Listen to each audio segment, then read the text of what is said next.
Hello friends, ఈరోజు gobi fried rice ఎలా తయారు చేసుకోవాలో చూపిస్తాను. తప్పకుండా ట్రై చేయండి. చాలా అంటే చాలా టేస్టీగా ఉంటుంది. ఈజీగా కూడా ప్రిపేర్ చేసుకోవచ్చు. ముద్దగా కాకుండా చూసారు కదా, ఇలా పొడి పొడిలాడుతూ చాలా బాగా వస్తుంది. తప్పకుండా ట్రై చేయండి.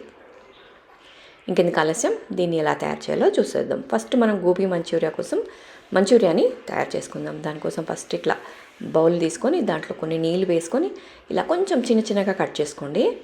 క్యాలీఫ్లవర్ని, గోబీని ఇలా చిన్నగా కట్ చేసుకొని నీళ్ళల్లో ఒక 2-3 నిమిషాలు ఇలా ఉడికించుకోవాలండి. సో చూసారు కదా, ఇట్లా ఒక 2-3 నిమిషాలు ఉడికించుకున్న తర్వాత స్టవ్ బంద్ చేసి నీళ్ళన్నీ మంచిగా వంపేసుకోవాలి. నీళ్ళు ఏమాత్రం కూడా ఉండకూడదు. నీళ్ళు ఉంటే మనకి పిండి వేసినప్పుడు లూజ్గా అవుతుంది కాబట్టి చూసారు కదా, అట్లా మనకి నీళ్ళు ఏమాత్రం లేకుండా మంచిగా వంపేసుకోండి.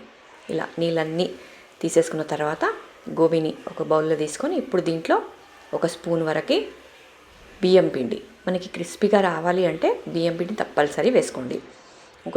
ఒక స్పూను బియ్యం పిండి, ఒక స్పూను కార్న్ఫ్లోర్, అలాగే 1/2 స్పూన్ వరకు మైదా, ఈ 3 వేసుకొని తగినంత ఉప్పు, అలాగే కొంచెం రెడ్ చిల్లీ సాసు, అలాగే మనకి గ్రీన్ చిల్లీ సాసు, ఉప్పు, ఇవన్నీ వేసుకొని కొద్దిగా కారం,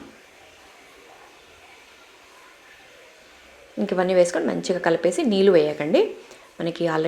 మనకి సాస్లో వేసాం కదా, ఆ తడి, అలాగే గోబీకి కొంచెం తడిగా ఉంటుంది కదా, అదే తడి సరిపోతుంది. మళ్ళీ నీళ్ళు వేస్తే జారుడుగా అయ్యి మనకి పిండి అంటుకోకుండా ఉంటుంది గోబీకి. అందుకని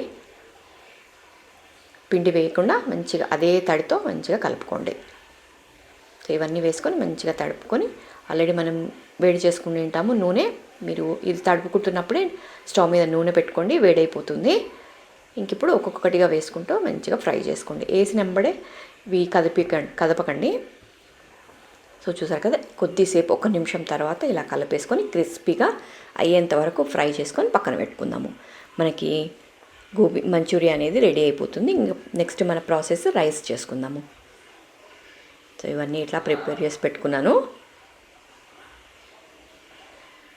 నెక్స్ట్ మనం రైస్ చేసుకుందాం. ఇంకా సో చూసారు కదా, చాలా క్రిస్పీగా వస్తాయి. మనం బియ్యం పిండి వేస్తాం కాబట్టి కొంచెం క్రిస్పీగా వస్తాయి. బియ్యం పిండి తప్పకుండా వేసుకోండి, ఇది ఒక చిన్న టిప్. ఇప్పుడు మనం రైస్ చేసుకుందాం. దానికోసం ఒక ప్యాన్ పెట్టుకొని ఒక 2-3 స్పూన్ల ఆయిల్ వేసుకొని కొన్ని ఎక్కువగా కట్ చేసుకోండి ఎల్లిపాయలు. సో ఒక 10-15 వరకు ఇట్లా తీసుకొని సన్నగా కట్ చేసుకోండి. ఇవి 1 నిమిషం పాటు ఇట్లా ఫ్రై అయిన తర్వాత ఇప్పుడు ఇందులో సన్నగా కట్ చేసుకున్న ఆనియన్స్, పచ్చిమిర్చీలు వేసుకుందాం. ఇవి కూడా ఫ్రై అయిన తర్వాత సన్నగా కట్ చేసుకున్న కొంచెం కొత్తిమీర, పచ్చిమిర్చీలు వేసాను. ఇవి కూడా 1 నిమిషం పాటు అట్లా ఫ్రై చేసుకుందాము.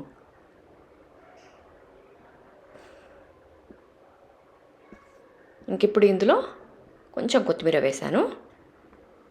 కొద్దిగానే వేసుకోండి, మళ్ళీ కొద్దిగా మనం లాస్ట్లో వేసుకుందాము.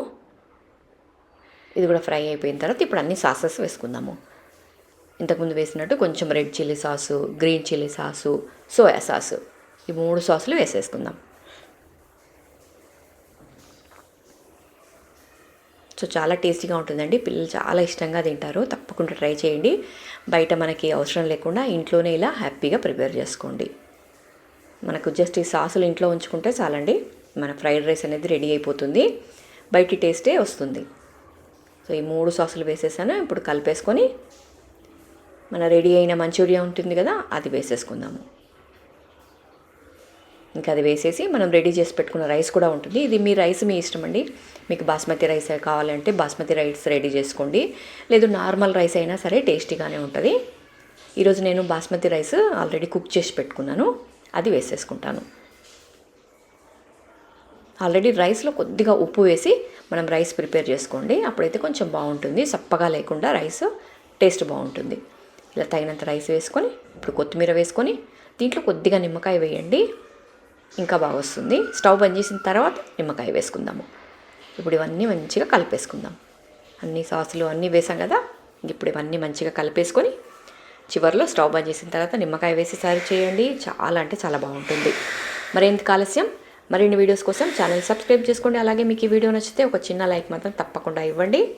అలాగే ఎవరైనా ఛానల్ని సబ్స్క్రైబ్ చేసుకోకుండా చూస్తూ ఉంటే సో ప్లీజ్ సబ్స్క్రైబ్ చేసుకోండి. మరిన్ని వీడియోస్ కోసం మన ఛానల్ని రెగ్యులర్గా ఫాలో అవ్వండి. సో చూసారు కదా, ఇట్లా పొడి పొడిలాడుతూ చాలా బాగా వస్తుంది. తప్పకుండా ట్రై చేయండి.